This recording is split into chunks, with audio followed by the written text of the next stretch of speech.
You motivated? You motivated? You winning, winning. You know they hate it. Hold up. Fierce, fierce, she's fierce, fierce, fierce, fierce, she's. Woo. That girl from a west side girl to a south side girl to a north side girl to a east side girl. She's fierce, fierce, she's fierce, fierce, fierce. You are now listening to the Fierce Female Network. Welcome, welcome, welcome to the Fierce Female Network. I'm your host, Fierce Manson, and today is Tuesday, baby, and going to get on down with it. Listen. It is Taco Tuesday, so they tell me.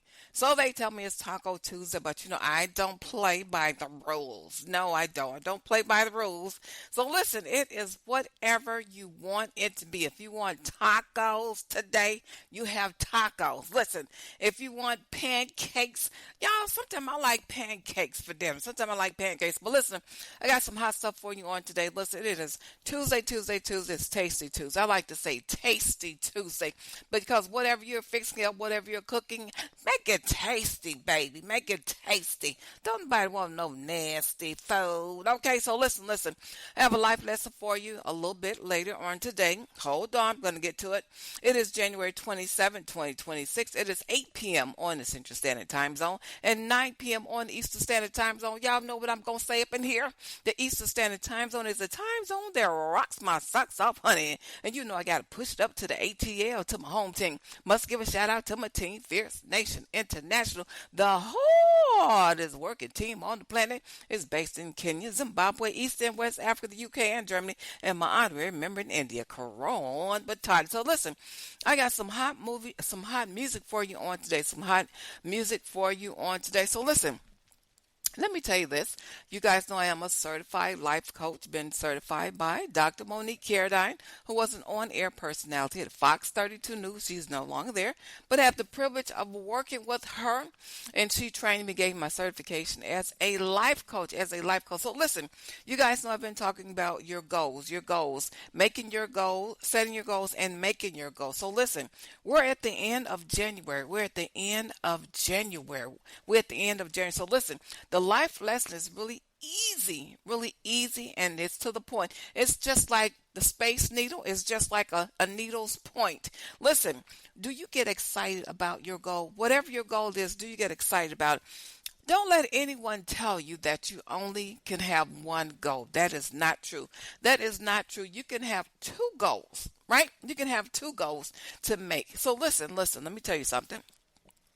The point is this. Are you passionate about your goal? If you're trying to decide and make up your mind what you want to do for this year, here's a few questions that you can ask yourself. Are you passionate about what your goal is? Does it excite you? Do you get excited? Are you on fire about it? Those are some things to ask yourself if it's the first couple of goals that you want to make for this year.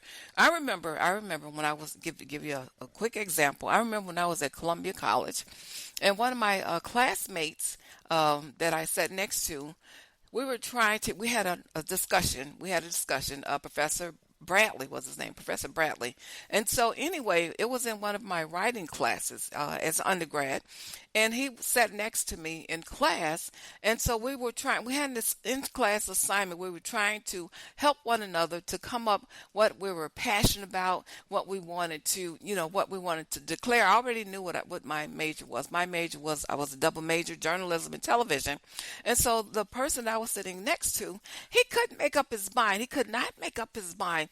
And so I was asking him a couple of different questions, and I can't make this up. It's a true story. So listen, and some people that's been teaching at different colleges, it took them a while to get to where they are. So listen, it doesn't all happen overnight. And so I was asking him, well, what are you passionate about? What do you want to do? And he says, that's the problem. I'm so good at different things. He loved to paint. He loved to draw. and he was a great writer. Those were some of the things that he said. He loved to paint, he loved to draw, he loved art, and he was a very good fiction writer. And I says, well, which one are you more passionate about? He says, that's the problem. I like them all equally. So what's the life lesson? The life lesson is this. If you cannot decide, if you have three things like my classmate, he had three things he was passionate about, and he did them equally well. He was really a genius. He was just really an awesome student, top-notch, straight-A student. So if you have that problem, the lesson is this. Out of the three, say for instance you have three, the way he had three, out of the three, which one do you want to do first? Just like Catherine Giovanni, she had a little thing that she would do, put a number by it. So if you have 3 goals or if you have 4, what's the one thing that you want to do first? And then you put a 10 by it. And then you go down to the second one. What's the next thing that you're very passionate about that you want to go next? So you put your number system. The 10, of course, is the highest. Then you have 9, 8, 7, 6, 5, 4, 3, 2, 1. And then the one that has the highest, you go with that one first. You make that goal first. And just give you another example.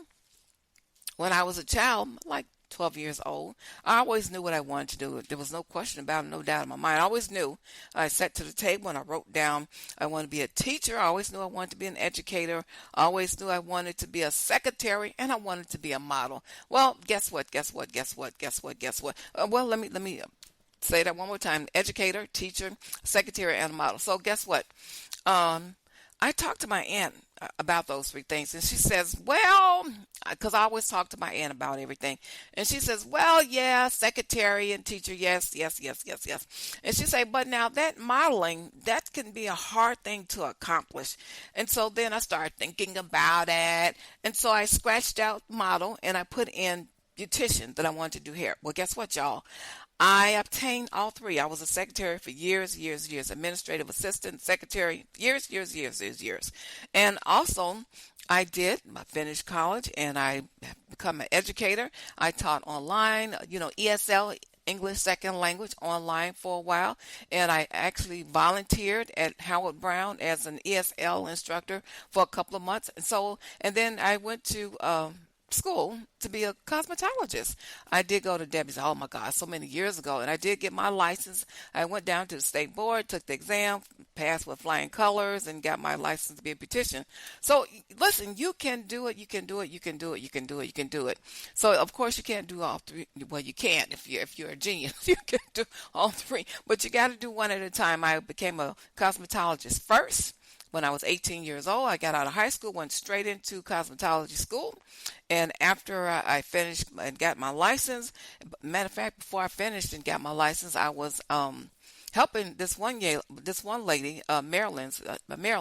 I want to say her name was Marilyn, right there on Madison. I would get out of school and go to her beauty salon and help her, and I would be her shampoo girl. And I started riding back in the day when people were wearing the curls. People was wearing curls. I started riding, and I made so much money. I never made that much money ever. I would get home sometimes 18 years old. I'd get home at 2 o'clock in the morning, y'all, from being a shampoo girl and riding people's hair back in the day when people was wearing curls. And so it was just really fun. But guess what? After I was working with her, I say, this ain't for me. Standing on my feet, I said, no, this ain't for me. And then I went straight into secretary school with my cousin. I went to Sawyer Secretary School, learned word processing, and I became a secretary and stuck with him, was a secretary for years. So listen, I got some great music for y'all. Listen. Got some really good music. Gonna get on down with it, going to get fierce with it. Listen. Coming up first is Feel So in Love. Feel So in Love. All right, y'all, check this out. This is Feel So in Love. Take a listen to this.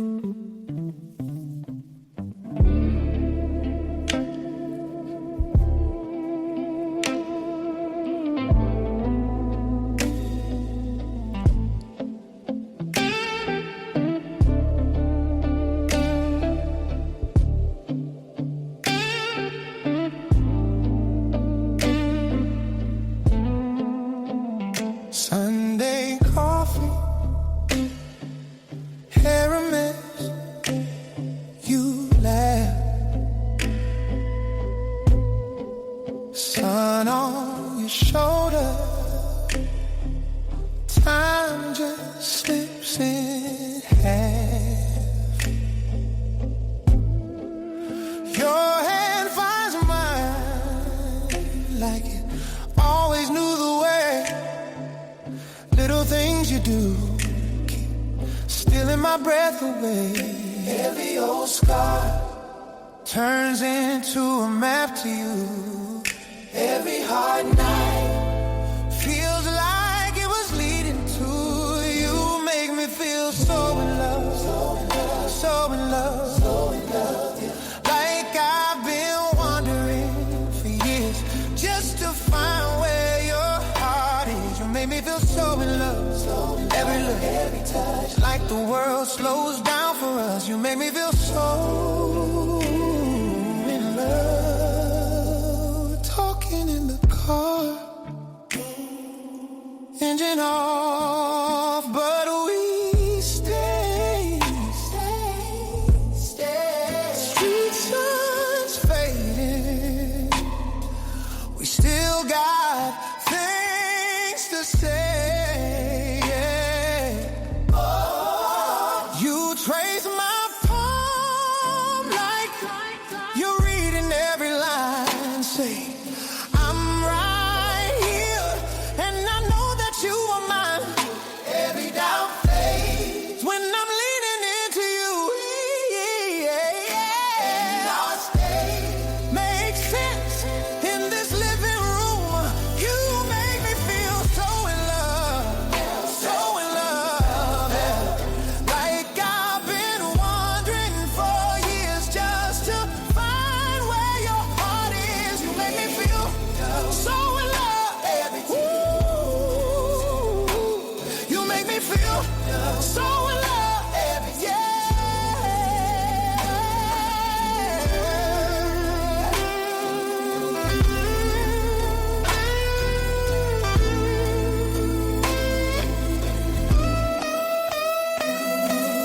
If this is a dream, baby, don't wake me. If this is a chance, promise we take it.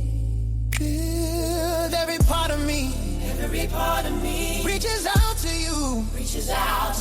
Every beat, every breath, only wants your truth. You make me feel so in love, so in love, so in love,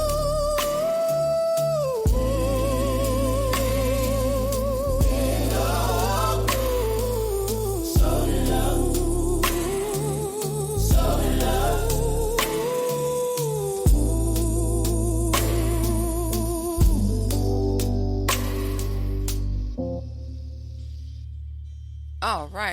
All right. That is Feel So in Love. Feel So Love. Up next is Dr. Jams. This is Your Love. Give me your love, give me your love. Give me your love, give me your love. Every day, a minute after hour, I can't stop thinking about you. No one has shown greater love than you when you died for me. Your love is wider than the ocean. Your grace is deeper than the sea. There is nothing that can separate me from your love. Your love. Give me your love. Give me your love. Give me your love. Give me your love. Give me your love. Give me your love. Give me your love. When I felt all hope was gone, I found you. You gave me joy. When I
That's Dr. Jams. Give me your love. Give me your love. Listen, y'all.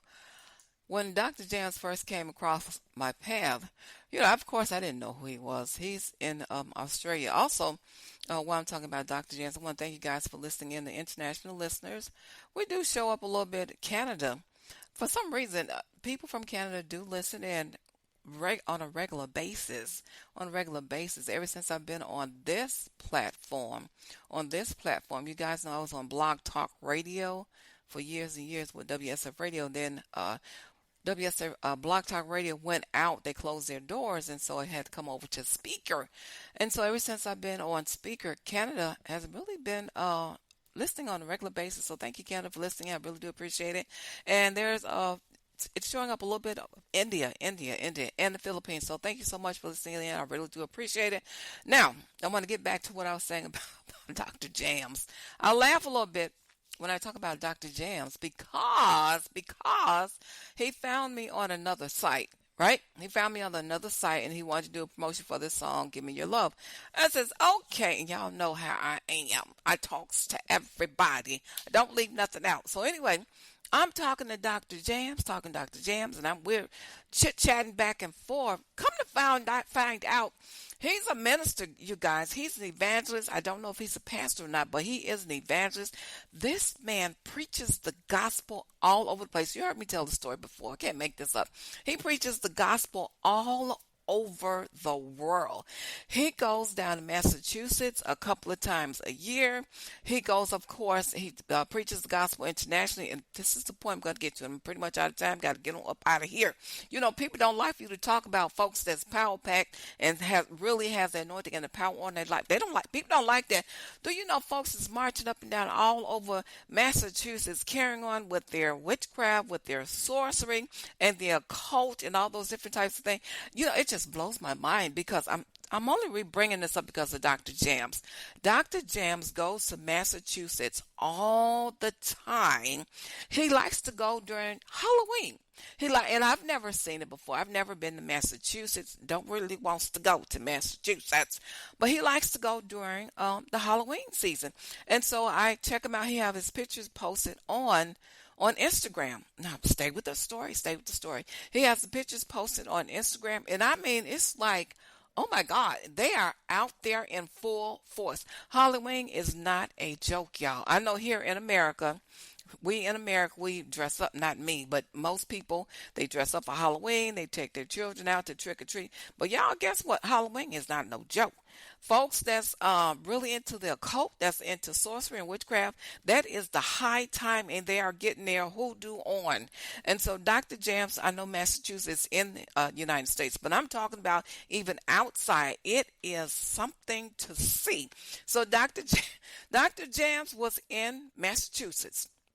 And I mean, they are out there not just celebrating Halloween. They are doing their thing. They are, doing their little incantations. They're doing their little from their prayer books. I mean, it was a wild scene. I'm like, I've never seen nothing like that before in my whole entire life. They've got their pointed hats on. They got on their full attire. Dr. Jams is out there ministering, praying for people. It's not no joke. It's real stuff. It's real. And so he's like, I'm not scared of these witches. And I mean, they were out there dressed like witches, but they are real live witches. They are practicing the occult. So listen. He's out there praying for people, and he's doing his thing. And so, and Dr. Jans, I'm only saying it because Dr. Jans, he really is a power-packed man of God. That's why I like to get to know people. If I meet somebody online, I like to get to know people. I don't just talk to people online. I like to get to know who they are. And the reason why I say he's really power-packed, he talked to me over the phone for a few minutes. He talked to me over the phone. He talked to one of my family members over the phone because she was having some issues and some problems. She talked to her. We scheduled an appointment. He actually called her. And at the time he called her, he was in another country. right? Because he's in Australia. He was somewhere else, traveling. He called her, prayed for her, and gave her different scriptures. And I says, well, let me give you somebody else to pray for. And so she finished her session with him. She says, I have never talked to anybody like that ever in my life that could break down the scriptures. So listen, y'all, get in y'all word, get in your Bible. You don't know who is out here praying on you. You really don't. You really do not know who's out here doing different things. It's not to be taken lightly. You just don't know. You just don't know. And the only reason I'm bringing that up is because of Dr. Jans and his ministry. That's the only reason that I'm bringing it up, because of his ministry. His name is Dr. Jans. Check him out on Instagram. I don't think he's on Facebook, but he's all over Instagram. He's all over Instagram all the time, and he has his pictures, his videos, posters of his ministry. I mean, he is I've been following him ever since he came across my path. I'm like, this guy is on fire. He don't have that foolishness. That foolishness that you see on Facebook with people making funny videos, making fun of people that go to church. It's none of that. None of that. He's not doing no foolishness. He's got the real deal. I don't like that foolishness. So listen. I gotta get on up out of here. It's been a stone cold blast. And as always, it's peace, love, and soul.